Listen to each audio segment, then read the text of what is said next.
What's up, everybody? Back with another one. I'm dropping shit. Y'all give me a minute to get straight here.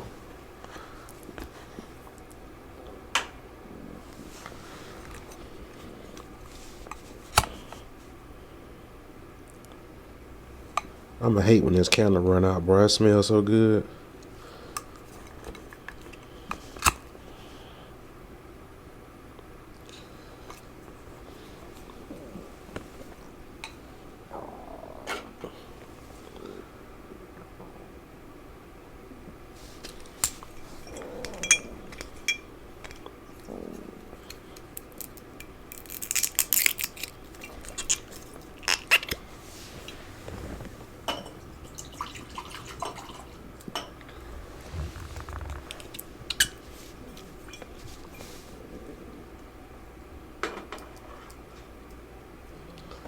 So I don't get hit. You know, they don't play that no endorse. They don't want you endorsing stuff. Of course, unless you're getting paid for it. And y'all know I ain't getting paid for it, so I do this for fun. Just so y'all know. And y'all letting what I do for fun really piss y'all off out there. Like, really, y'all. It is not that serious.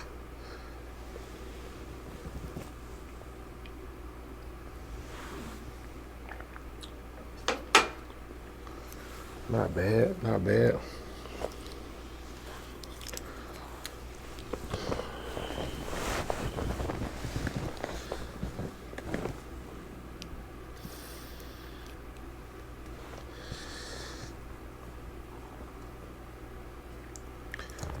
All right, so I know it was a long pause I had to get right, you know what I'm saying? But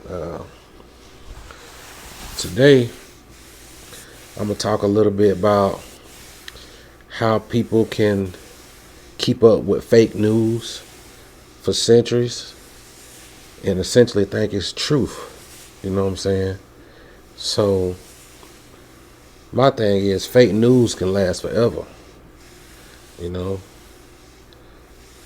So, anyway, you know, it's your boy CJ Everson, and welcome back to The Jewish Skeptic. All right, let's talk about fake news. Not the cute version, though.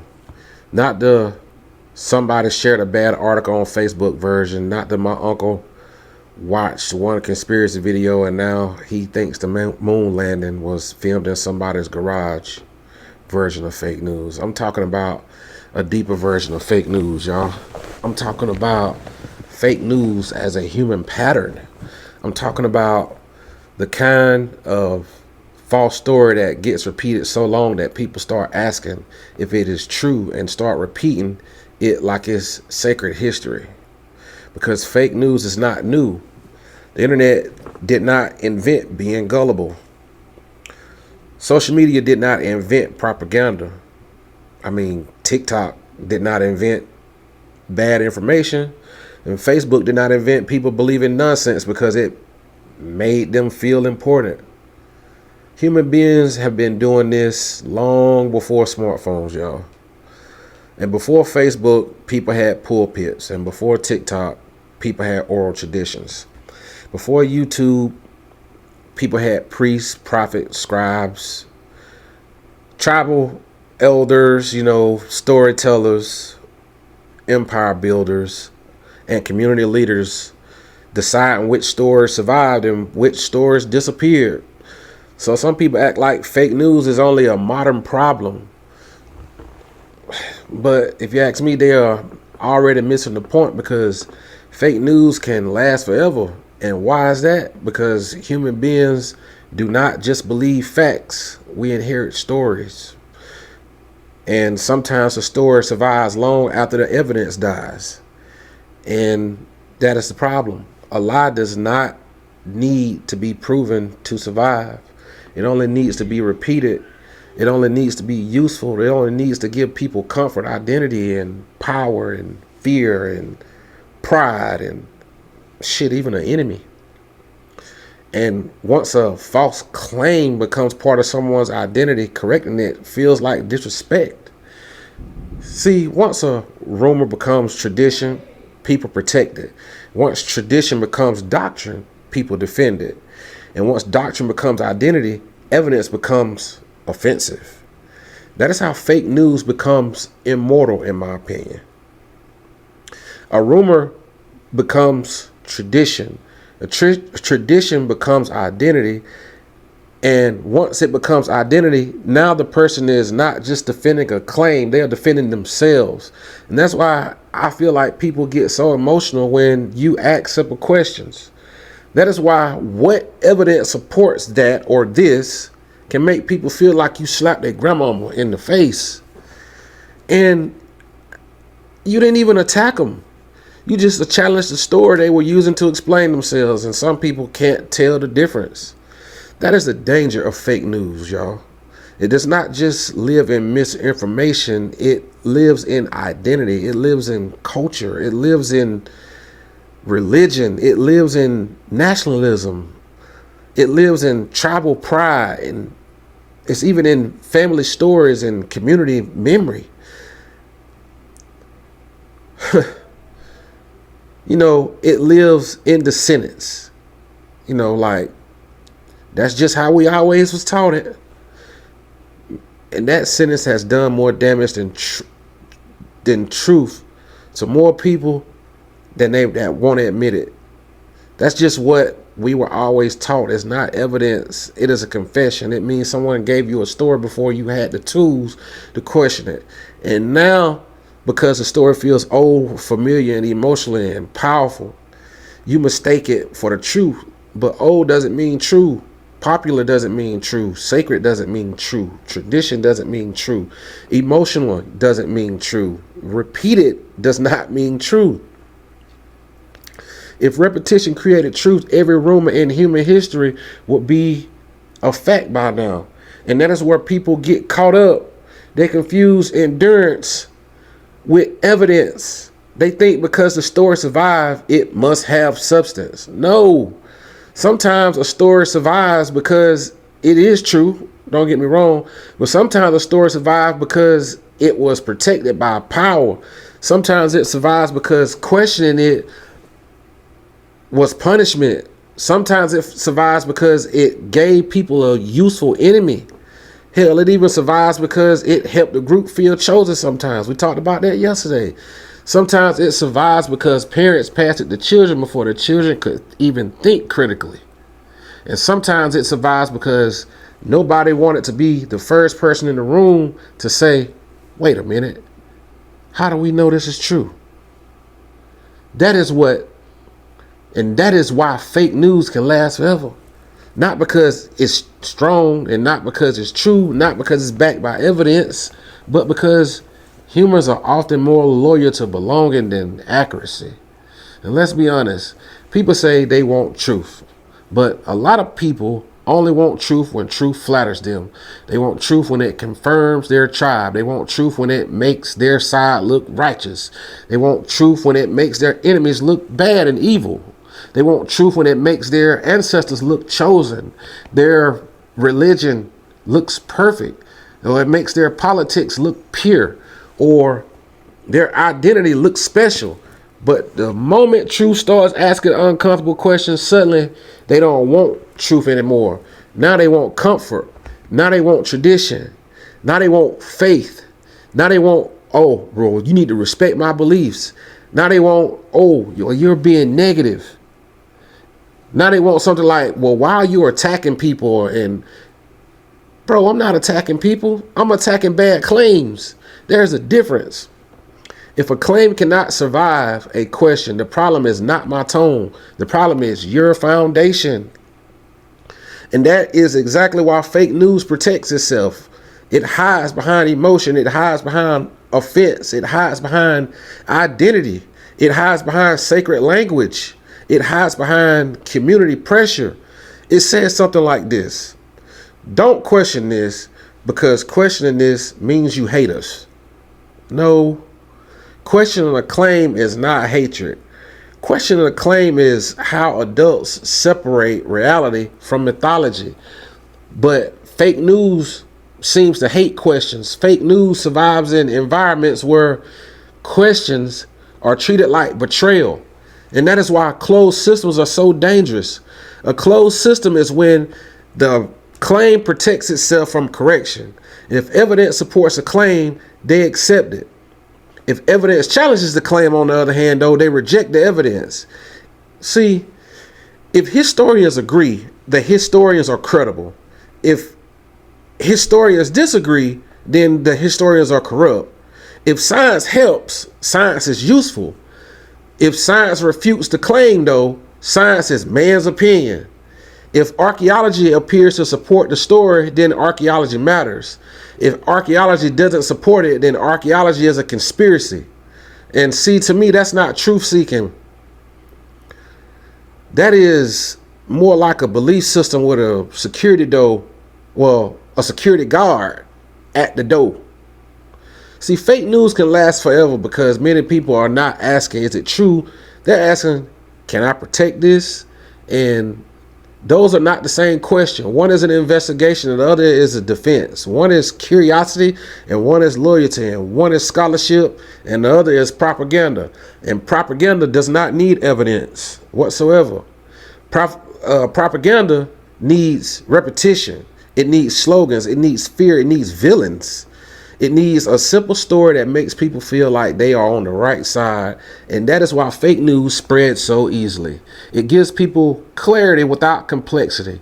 It gives people certainty without investigation. It gives people enemies without nuance. It gives people identity without evidence. And humans love that.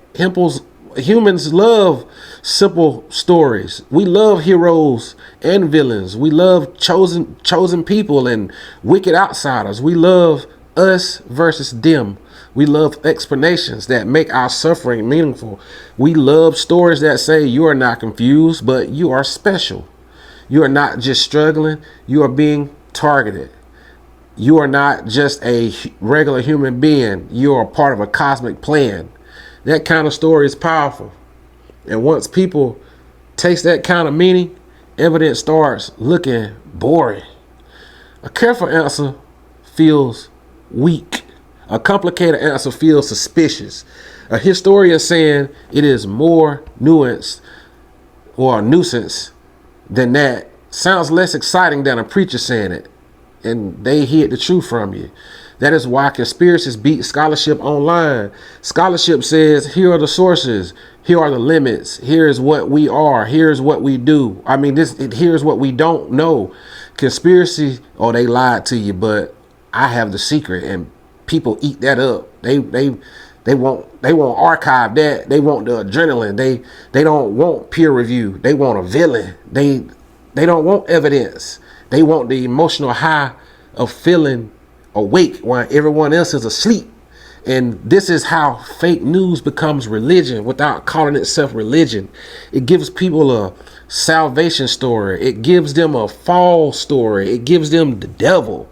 It gives them enemies. It gives them sacred texts. It gives them forbidden questions. It gives them a community of believers. And now a lie has a congregation.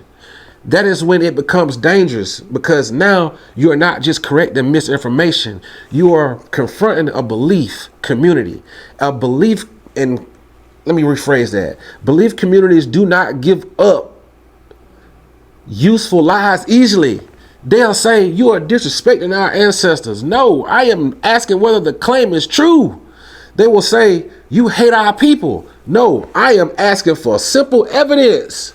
They'll say something like, you brainwashed. No, I'm asking you to show your work. And they'll say something like, oh, you're attacking our culture or our people. No, I'm attacking a claim that cannot stand without emotional protection.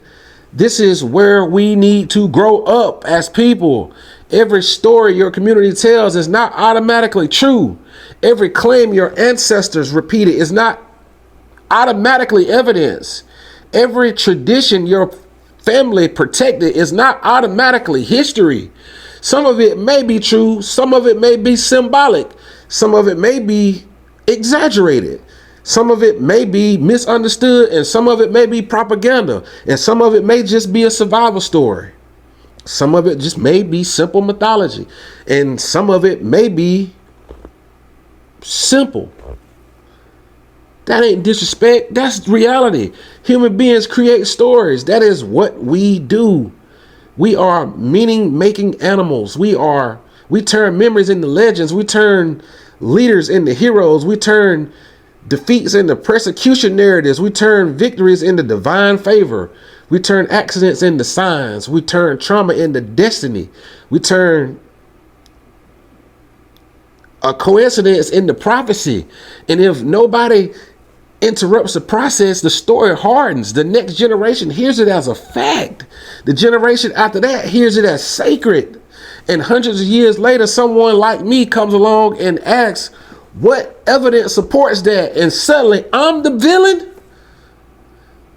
That is how fake news works. It ages with respectability. When a lie is new, people call it a rumor. When a lie gets old, people call it tradition.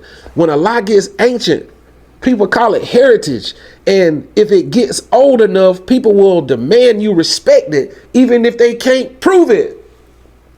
And that is one of the biggest scams in human history. The fact that, the idea that age gives a claim immunity from scrutiny? No. An old claim is still a claim. An ancient story is still a story. A sacred text is still a text. Cultural memory is still a memory. A memory can be wrong. A memory can be edited. A memory can be selective. A memory can be shaped by power. Memory can be shaped by trauma. Memory can be shaped by politics. It can be shaped by people who had every reason to make themselves look righteous and their enemies to look wicked. That is why evidence matters. Not because evidence is perfect, not because scholars are flawless, not because science knows everything, but because without evidence, the loudest story will win every time. Without evidence, the most emotional story wins. Without evidence, the most repeated story wins. Without evidence, the group with the most power gets to call it propaganda history. And that is exactly why we have to keep asking questions. Who wrote this? When was it written? Who benefits from this version of the story? What sources support it? What sources challenge it? Is this independent evidence or just people repeating the same claim? Is this history? Is it theology? Is it folklore? Is it propaganda? Is it identity marking? Those questions matter. And people who hate those questions are usually protecting something fragile. Now let's bring this into religion, because religion is one of the oldest engines of eternal fake news. Religion does not just make claims about feelings. Religion makes claims about reality. It says that gods exist. It says spirits exist. It says miracles happen. It says prophecies came true. That it says stuff like demons influence behavior. It says curses explain suffering. It says certain people were chosen. It says sacred books came from divine sources. It says a human being rose from the dead. It says an invisible realm interacts with the visible world. Those are reality claims. A reality claim can be questioned. The fact that a claim is religious does not place it above scrutiny or investigation. The fact that a claim gives people comfort does not make it true. The fact that a claim is ancient does not make it historical. And the fact that a claim is sacred to you does not obligate me to pretend the evidence is stronger than what it is. There is where people get mad. They want religious claims to get special treatment. They want to make claims about reality. They do not want those claims tested like reality claims. They want to say this happened, but when you ask for evidence, suddenly it becomes faith. Yeah, that's convenient to you. That is like making a historical claim and then hiding it in a prayer closet when scholarship walks in. No. If you say it happened in the real world, then we can ask real world questions. Where is the evidence? Where is the source? How close is the source to the event? Is the source independent? Is there archaeology? Is there a collaboration? Is there a textual development? Are there contradictions? Are there later edits? Are there political or theological motives? That is not disrespect. That is the minimum standard, in my opinion. And this is why so much fake news survives, because, well, inside a religion culture, because people are taught that questioning is rebellion. They are taught that doubt is pride, and they are taught that skepticism is spiritual danger. They are taught that obedience is virtue and inquiry is ignorance. That is a perfect environment for a bad claim to live forever. If you train people not to question it, do not be surprised when falsehoods become tradition. And this applies beyond religion. It applies to politics. It applies to nationalism. It applies to ethnic origin claims. It applies to conspiracy communities. It applies to family myths. It applies to social media tribes. It applies anywhere people love the story more than the evidence. Nations do this all the time. Nations create heroic origin stories. They sanitize their founders. They minimize their crimes. They exaggerate their righteousness. They turn violence into destiny. They turn conquest into divine mission. They turn propaganda into patriotic education. Then generations growing up thinking they learn history when really they inherited a national self-esteem project. That is fake news with a flag on it. And people will fight for it. They'll say, do not disrespect the country. But again, facts do not disrespect. If the truth makes the mythology uncomfortable, the problem is the mythology. And ethnic identity claims can do the same thing. A group can build an entire empire around a story that is not true.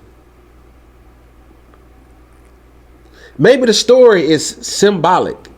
Maybe it's theological. Maybe it's late. Maybe it's reconstruction. Maybe it is modern projection onto ancient texts. Maybe it is people using the past as a mirror for the present suffering. That doesn't mean you mock people. It means you ask careful questions. What is evidence? What is the anthropology? What is the archaeology? What is the genetics? Excuse me. What is the textual history? What do scholars actually say? What are the limits? What can we prove? What can we not prove? And if the answer is, I don't need evidence because I feel it in my spirit, then we ain't doing history no more. We're doing identity performance. That happened to me earlier this morning on the phone. And that is fine as long as it's your personal belief. But don't confuse it with evidence. The moment you present it as factual history, it becomes open to scrutiny. And that is the line I always draw. You can believe whatever you want, but once you make a claim about reality, I can ask how you know. And that question is not hate. That question is adulthood. Fake news can last forever because people confuse the right to believe, the right to be believed. You have the right to believe whatever you want. You don't have to force everyone else to treat your belief as established fact. This is where the conflict starts, though. You can believe your book. You can believe your prophets. You can believe your tradition. You can believe your ancestors. You can even believe your pastor. You can believe your online teacher with dramatic music and red arrows in the thumbline. But when you step into a public conversation and you say this is true, now you owe evidence. Not volume, not confidence, not your vibes, not do your research. Evidence, fool. And saying do your research to me usually means go find sources that agree with me. That ain't research. That's confirmation searching. But anyway, real research risks changing your mind. Real research does not begin with the inclusion or the conclusion already handcuffed to your identity. Real research says I could be wrong. Fake news says I can't be wrong because my identity depends on being right. And that is the difference. And that is why some people are almost impossible to reach. They are not evaluating the claim. They are emotionally fused with it. So when you show evidence, they don't want to process this information. They process it as a threat. They attack the source. They attack the motives. They attack the tone. They attack the background. They attack the identity. They do everything except address the evidence. And that is how you know the claim is being protected and not investigated. And we see this constantly. Somebody makes a claim, you ask for evidence, they'll say you sound angry. What does my tone have to do with the evidence? They'll say, you think you know everything. No, I'm asking how you know anything. They say, oh, you being disrespectful. No, I am unconvinced. They'll say, oh, you hate God. No, I don't want to believe in one. They'll say, you hate our people. No, I'm asking for anthropology. They say, oh, you just follow man's science. No, I'm asking for a method that can correct itself. That is what evidence does. Evidence gives you a way to check ourselves. Faith does not do that. Faith can preserve truth if the belief happens to be true, but faith can preserve falsehood just as easily. Faith has no built-in filter. A person can believe something true by faith. A person can believe something false by faith. They both can feel equally confident, and this is why confidence is not evidence. Sincerity is not evidence. Conviction is not evidence. Testimony is definitely not evidence by itself. Testimony may tell us what somebody believes, remembers, experienced, but it does not automatically verify the explanation. People can be sincere and wrong. People can be passionate and wrong. People can cry and be wrong. People can die for a belief and still be wrong. People can repeat a story for generations and still be fucking wrong. That is the brutal truth. Human sincerity is not a truth detector. And this is why fake news can last forever, because fake news does not need liars. It only needs believers. That is the scary part. Most false stories are not carried through history by cartoon villains twirling mustaches. They are carried by sincere people who were never checked. They are carried by parents who love their children. They are carried by pastors who believe their sermons. They are carried by teachers who inherit a curriculum. They are carried by communities trying to survive. They are carried by people who thought they were protecting truth when they were really protecting tradition. That is why I don't have to assume bad motives. I don't have to say everyone is lying. I don't have to say everyone is stupid. I don't have to mock people for needing meaning and not listening to me. The problem is bigger than that. The problem is human beings can protect falsehood with love. They can protect falsehood with loyalty. They can protect falsehood with fear, with falsehood with grief. They can protect falsehood with hope. This is what makes fake news so durable. It attaches itself to human needs. People need meaning. People need belonging. People need explanation. People need comfort. People need identity. People need hope. People need a way to process suffering, y'all. And fake news often offers all of that faster than the truth. Truth is slow. Truth is messy. Truth has limits. Truth says we don't know yet. Truth says the evidence is incomplete. Truth says the story is more complicated. Truth says your group has not always been the hero. Truth says your ancestors may have been wrong. Truth says sacred tradition may preserve theology, not history. Truth says your favorite claim does not have enough support. And most people don't want that. They don't want to hear that. They want certainty. They want a clean story. They want a villain. They want a divine stamp. They want the emotional satisfaction of being right without the intellectual labor of checking. And that is why fake news wins so often. It is easier to repeat than investigate. And it is easier to share than verify. It is easier to believe than revise. It is easier to defend the tribe than admit the tribe might be wrong. But if we cared about the truth, we have to be willing to disappoint our tribe. That is the price of intellectual honesty. You can't be loyal to truth and allergic to correction. You can't say you love truth while only accepting evidence that flatters you. You can't say you want facts while treating every challenge as disrespect. You can't say you are awake while refusing to examine the story that woke you up. That is not being awake. That is, honestly, that's just sleeping in a different room, if you ask me. So how do we fight fake news that can last forever? Well, we do it by breaking the chain. We stop rewarding confidence with evidence. We stop treating age as proof. We stop confusing popularity with truth. We stop protecting claims just because they are emotionally useful. We stop giving sacred immunity to claims about reality. We stop saying that's what I was taught. Like, that ends the conversation. It does not end the conversation. It starts it. Okay, then who taught you? How did they know? What did they base it on? What would change your mind? The last question is real powerful. What can change your mind? If the answer is nothing, then you are not holding a conclusion. You are holding a dogma. A dogma is where fake news goes to retire. It gets old. It gets protected. It gets repeated. It gets dressed up in a sacred language, and eventually people forget it was ever a claim at all, and they treat it like reality itself. That is why skeptics matter. Skepticism is not bitterness. Skepticism is not hate. Skepticism is not arrogance. Skepticism is not mental hygiene. I got told I was crazy earlier.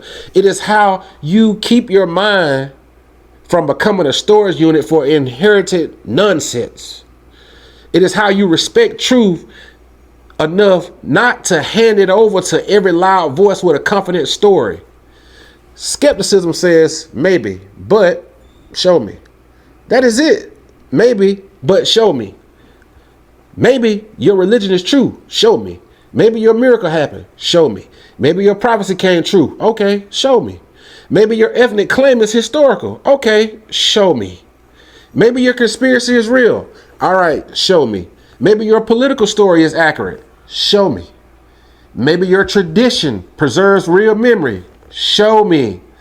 I am not required to believe a claim because it matters to you. I am not required to lower the standard because your community repeated it.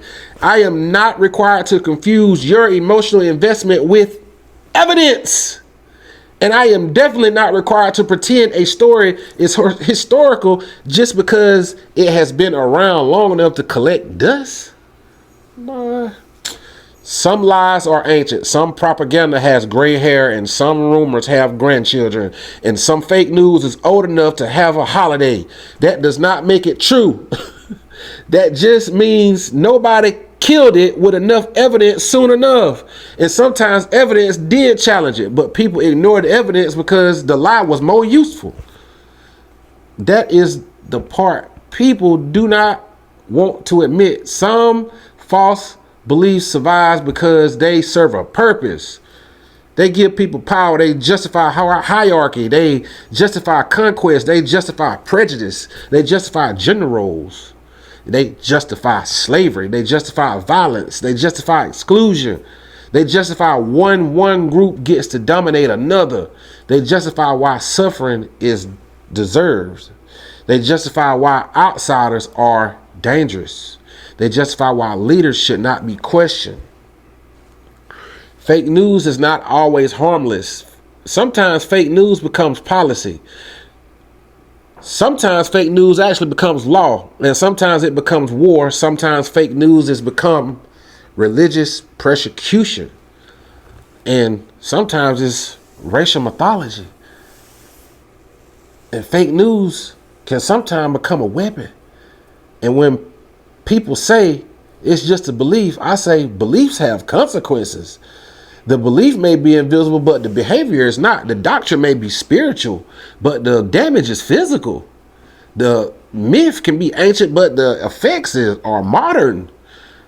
This is why we don't just shrug and say, let people believe what they want. People can believe what they want privately, but when those beliefs start shaping true public policy and public education, public identity, or public health, then no, we are going to ask questions. I know I am. Because fake news can last forever if nobody interrupts it. And I'm here to interrupt it. I am here to say the age of a claim does not protect it. The emotion behind a claim does not prove it. The community around a claim does not verify it. The confidence of the believer does not establish it. The sacredness of the story does not attempt it from evidence. If it is a claim about reality, it can be questioned. And if it collapsed under questioning, it was not the truth. It was decoration. So when people say, why do you keep challenging these beliefs or my beliefs?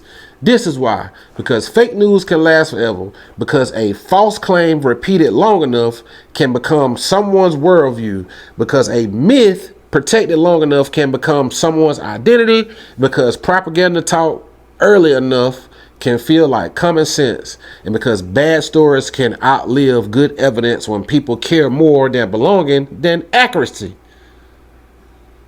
And because someone has to be willing to say, hold on, how do we actually know that? That question is powerful. That question is dangerous to liars. That question is offensive to dogma. That question is annoying to people that have propaganda that they want to drive. That question is terrifying to closed systems, but that question is necessary. How do we actually know that? Not how it makes you feel, not who told you, not how long it's been believed, not how many people repeat it, not whether if it gives your life meaning. How do we actually know that? This is the line between truth and inherited noise. And I know some people don't like that. And I know some people want me to be softer. I know some people want me to respect every claim equally. And I know some people want me to act like all beliefs deserve the same intellectual treatment. They do not, though. People deserve basic human respect. Claims do not. Claims have to earn respect. Claims have to face evidence. Claims have to survive scrutiny. Claims do not get rights. People do. And I can respect a person while rejecting their claim. I can understand why somebody believes something and still say the evidence is weak. I can sympathize with the emotional power of a story and still refuse to call it a fact. That is not cruelty. That's me being honest with myself. So here's the message. Fake news can last forever, but only if we keep passing it down without checking it. Every generation gets a choice. We can inherit stories and protect them blindly, or we can examine them. We can repeat what we were told, or we can ask what supports it. We can defend identity at all costs, or we can be brave enough to admit that some of what shaped us may not be true. That ain't easy. But truth was never promised to be easy. Truth doesn't care about your comfort. Truth doesn't care about your tribe. Truth doesn't care about your favorite story. Truth doesn't care how many generations repeated it and repeated the claim. Truth does not care whether the lie wore a crown or carried a flag or stood in a pulpit or sat in a scripture or went viral on social media. Truth only asks one question. What is actually supported by evidence? And if that question threatens your worldview, maybe your worldview was built close to a damn rumor. So no, fake news is not new. It is ancient, actually. It's tribal, it's religious, it's political, it's cultural, it's human. And yes, fake news can last forever, but it does not have to. Not if people stop confusing reputation with verification. Not if people stop confirming tradition with truth. Not if people stop confusing identity with evidence. The cure is simple, but uncomfortable. Ask better questions, demand better evidence, be willing to be wrong, and never let a story become too sacred to examine. Because the moment a claim becomes too sacred to question it, it becomes the perfect hiding place for a lie. And that is how fake news lasts forever. I'm CJ Everson. I'm the Jewish skeptic. Catch y'all on the next one. Do you know what I found? The more you know, the less you know.